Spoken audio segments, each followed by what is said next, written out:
Haji Jamaluddin bin Hajjah Zaleha Haji Abdul Hamid Kushashi binti Alimul Allamah Mufti Pangeran Haji Ahmad bin Syekh Muhammad Arsyad Al-Banjari Sungai Jingah Kubah Banjarmasin radhiyallahu anhu.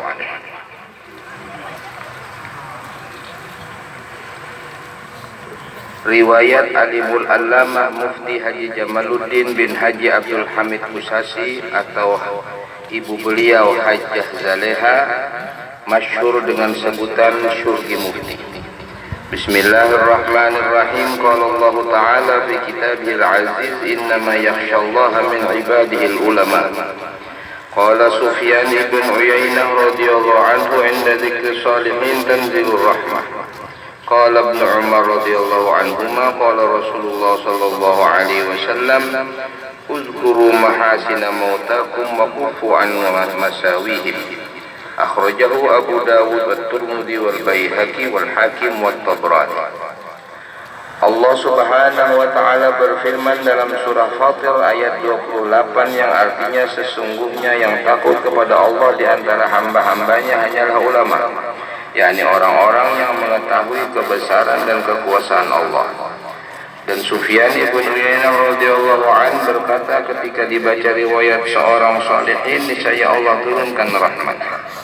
Ibnu Umar radhiyallahu anhu berkata Rasulullah sallallahu alaihi wasallam bersabda, ingatlah oleh kamu akan kebaikan-kebaikan orang-orang yang mati di antara kamu dan tutuplah segala keburukan-keburukan mereka. Sebagaimana telah disebutkan bahwa Tuan Mufti Haji Jamaluddin atau Tuan Syurgi Mufti adalah salah seorang cicit buyut Syekh Muhammad Arsyad Al-Banjari. Dilahirkan lebih kurang sekitar tahun 1243 Hijriah atau 1828 Miladiyah, yakni pada masa pemerintahan Sultan Adam, dan beliau juga seorang piyut atau dari salah seorang menteri di kerajaan Banjar yang tergolong lama bermukim di Mekah. Tuan Syurgi Mufti seorang buyut Syekh Muhammad Arsyad, seorang ulama yang banyak menimba ilmu-ilmu agama di tanah suci Mekah. Beliau termasuk zuriat yang sangat lama mukim di Mekah untuk belajar dan mengaji kepada guru-guru dan ulama-ulama besar pada masanya. Di antara guru-guru beliau di tanah suci Mekah adalah Alimul Allamah Syekh Athaillah. Ketika beliau sedang belajar di Mekah, datanglah paman beliau, yaitu cucu Syekh Muhammad Arsyad bernama Alimul Allamah Qadhi Haji Abdul Samad Marabahan bin Alimul Allamah Mufti Haji Jamaluddin bin Syekh Muhammad Arsyad. Maka belajarlah keduanya di tanah suci Mekah dengan tekunnya. 8 tahun lamanya Alimul Allamah Qadhi Haji Abdul Samad belajar dan mengaji di Mekah.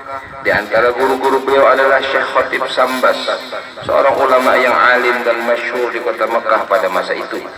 Syekh Sulaiman Az-Zuhdi An-Naqsyabandi, seorang ulama yang alim dan ilmu hakikat. Dan Syekh Sulaiman bin Muhammad Sumbawa, salah seorang murid Maulana Saleh Rais Asy-Syafi'i.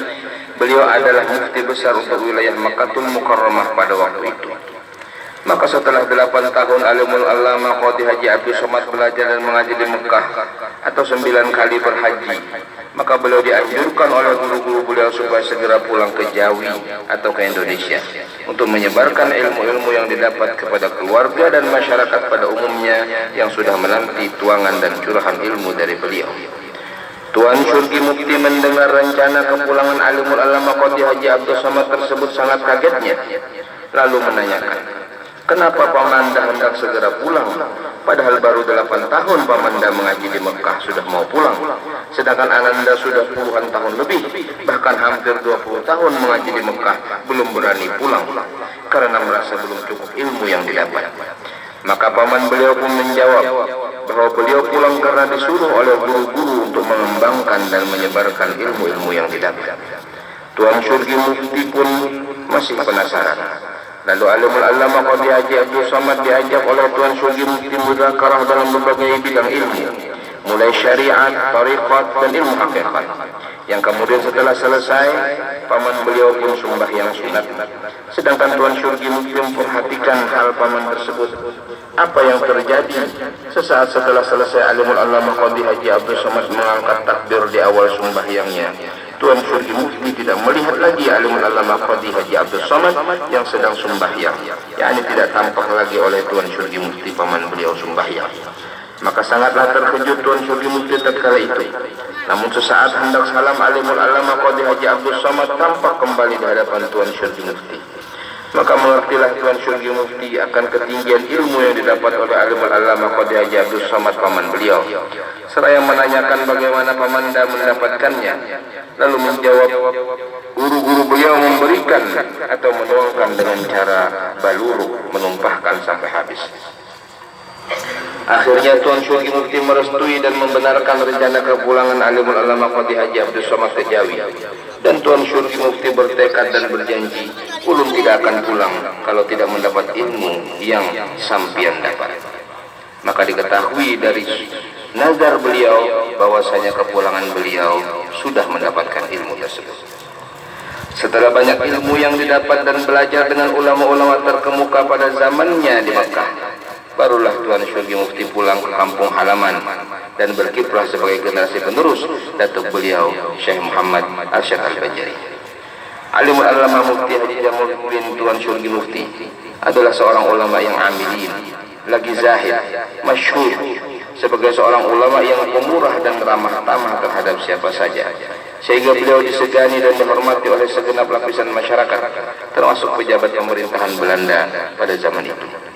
Alimul alama Mufti Haji Jamaluddin atau Tuan Syurgi Mufti seorang ulama yang mewarisi ilmu nenek dan datuk beliau, yaitu al-alimul alama Mufti Pangeran Ahmad dan Maulana Syekh Muhammad Arsyad, khususnya di bidang ilmu alat, ilmu falak dan ilmu geografi.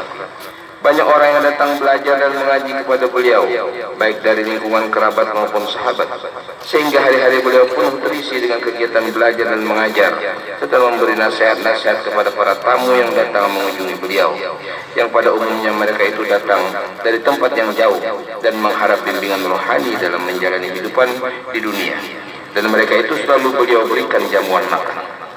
Untuk memudahkan keluarga dan masyarakat di kampung serta tamu yang datang ke rumah beliau untuk beribadah, maka beliau bangun musola di depan rumah, dan musola tersebut dinyatakan sebagai Masjidil Qaum, sehingga para jamaah dapat i'tikaf di masjid tersebut, dan berlakulah tahiyatul masjid pada musola tersebut, namun tidak berlaku untuk sholat Jumat. Dengan demikian, keinginan kaum muslimin pada zaman Tuan Syurgi Mufti untuk belajar, silaturahmi dan ibadat, semuanya tersedia dan telah disediakan oleh Tuan Syurgi Mufti.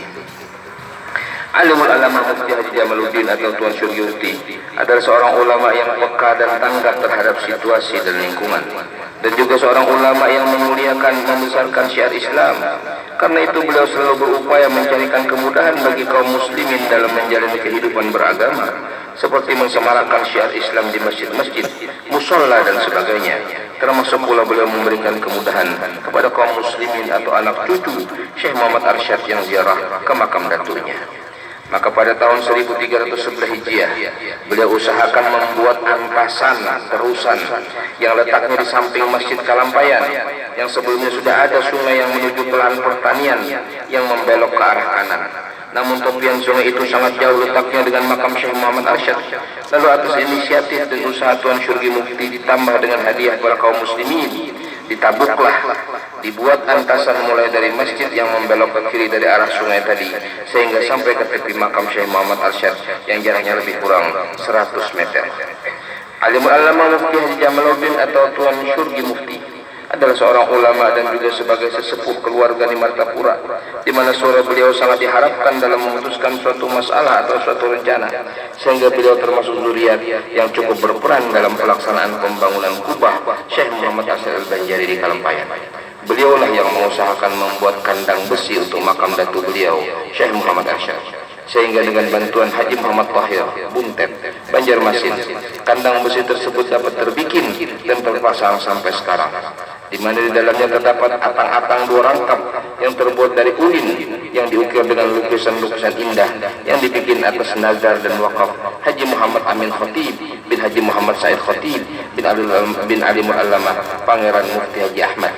Dan oleh Tuan Syurgi Mufti diletakkan pula kotak dari kayu ulin yang bertatahkan ukiran-ukiran indah. Melihat hal yang demikian, anak cucu atau zuriat Syekh Muhammad Arsyad sangat bergembira, sehingga mereka bermusyawarah untuk membangun kubah datu mereka yang dalam hal ini Tuan Syurgi Mufti sebagai pelaksana dan nazir dalam pembangunan tersebut. Mendengar hal yang demikian, anak cucu yang tinggal di luar Martapura turut berpartisipasi, termasuk diantaranya Alimul Fadil Qadhi Haji Abdul Somad, turut menyumbang 1000 biji bata untuk dinding kubah nenek beliau di Kalampayan. Demikian padat kegiatan Tuan Syurgi Mufti dalam mengemban tugas dan penerus dakwah datu beliau.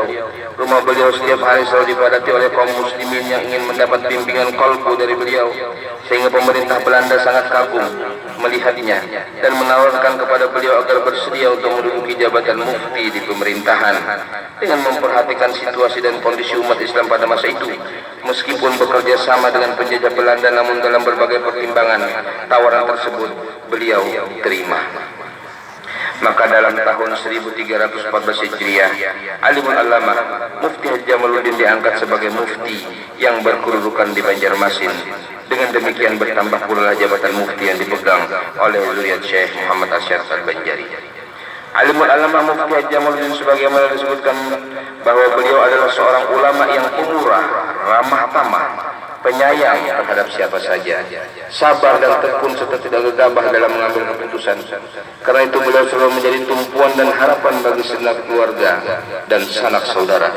Kepada beliau lah sanak keluarga mengadukan berbagai masalah untuk dapat diselesaikan, sehingga keputusan dan suara beliau sangat diharapkan. Alimul Allamah Mufti Haji Jamaluddin mula-mula berkawin dengan anak seorang yang terpandang dan terhormat di kampung Sungai Jingah, Banjarmasin, yang kemudian oleh mertua beliau diberikan sebidang tanah dan dibangun sebuah rumah yang letaknya di tempat yang dilaksanakannya haul hari ini, yakni di tempat sekarang. Sedangkan menantu yang lainnya diberikan di belakang rumah Tuan Syurgi Mufti.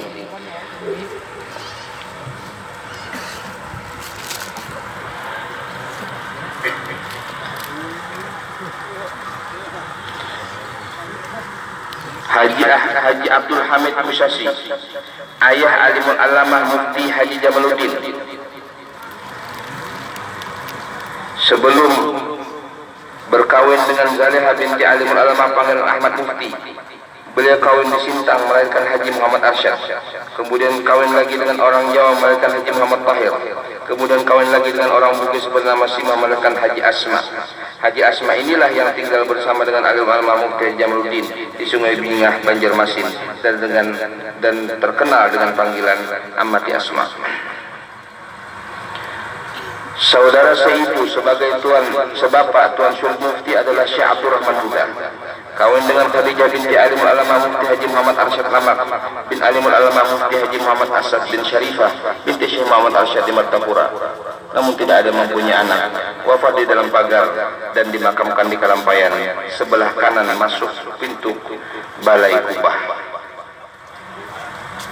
Setelah sekian lama Alimul Allamah Mufti Haji Jamaluddin berkiprah sebagai generasi penerus datuk beliau dalam mengemban misi dakwah Islamiyah dan memantapkan keyakinan beragama, maka akhirnya lesulah jasmani dan lemahlah tenaga, dan tibalah hari duka bagi keluarga, di mana pada hari Sabtu 8 Muharram 1358 Hijriah jam 3 menjelang asar, Tuan Syurgi Mufti kembali ke hadirat Tuhan dalam keadaan muraqabah dan musyahadah, serta akhir kalamnya mengata Allah, Inna lillahi wa inna ilaihi raji'un. Sejak malam minggu setelah kabar duka terdengar oleh keluarga, kerabat dan anak murid, maka banyaklah para pelayat yang datang dari berbagai penjuru yang menyampaikan takziah, membagi duka serta melaksanakan fardu kifayah, sehingga jenazahnya disembahyangkan oleh kaum muslimin. Pada masa itu lebih dari 500 orang. Beliau telah pergi meninggalkan kita, dan beliau telah banyak berbuat dalam membina umat. Beliau pusaikai ilmu dan amal kepada anak cucu dan para murid yang mencintainya. Beliau titipkan generasi penerus untuk berkiprah mengemban tugas dan dakwahnya. Akhirnya jasad beliau dimakamkan oleh keluarga dan kerabat serta kaum muslimin keesokan harinya, yaitu pada hari Ahad 9 Muharram 1348 Hijriah jam 2 siang di depan rumah beliau di Sungai Jingah, Banjarmasin, yang terkenal makam beliau sampai sekarang dengan nama Kubah Sungai Jingah rahimahullah taala rahmatal abrar. Para hadirin sekalian, sebenarnya di antara